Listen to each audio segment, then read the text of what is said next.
So I have my second book. It's called Creative Engagement. Came out in 2020. Rough year for a book to come out, but the point is I talk about different activities to do with someone living with cognitive impairment in a community and at home. And with some of these activities, a lot of them I really focus on purposeful programming. Things that make people feel useful, important, necessary. Not just sort of like an abstract idea of a thing, but it should be very clear what it is that they're doing, right? They feel as though they're helping you do something. And my favorite question to ask someone living with a cognitive impairment is, can you help me? Not, do you want to do this thing? Because what are they gonna say? No. But can you help me? Which is a very different question than, do you want to help me, right? Can you help me with this thing? Really helps people feel purposeful, necessary, engaged. For people in about a moderate stage of cognitive impairment, and when I say a moderate stage of cognitive impairment, I typically mean people who are not aware of the depth of their impairment. So they may know that something's not 100%, but they are not fully aware of the depth of their cognitive impairment. Something like a realistic pet, a realistic baby doll, may be really wonderful for them because it makes people feel very important and necessary. And what you're gonna ask is, what do you think about this? The reason you're gonna phrase it this way is much easier than handing somebody a stuffed dog and saying, here's a dog.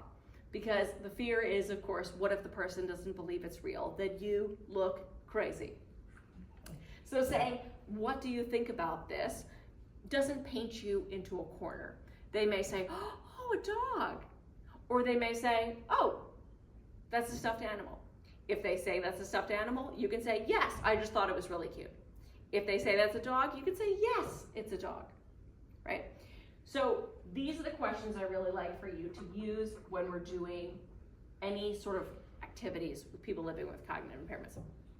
When you're coming to visit somebody, highly, highly, highly recommend you bring something with you to do with them.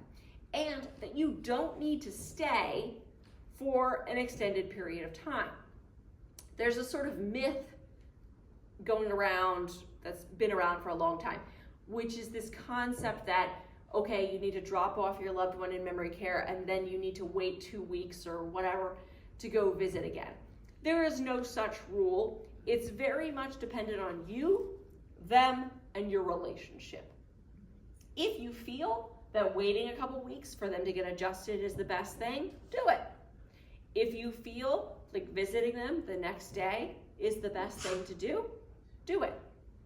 What we don't want is for you to drive to that visit being super stressed, leave that visit being exhausted.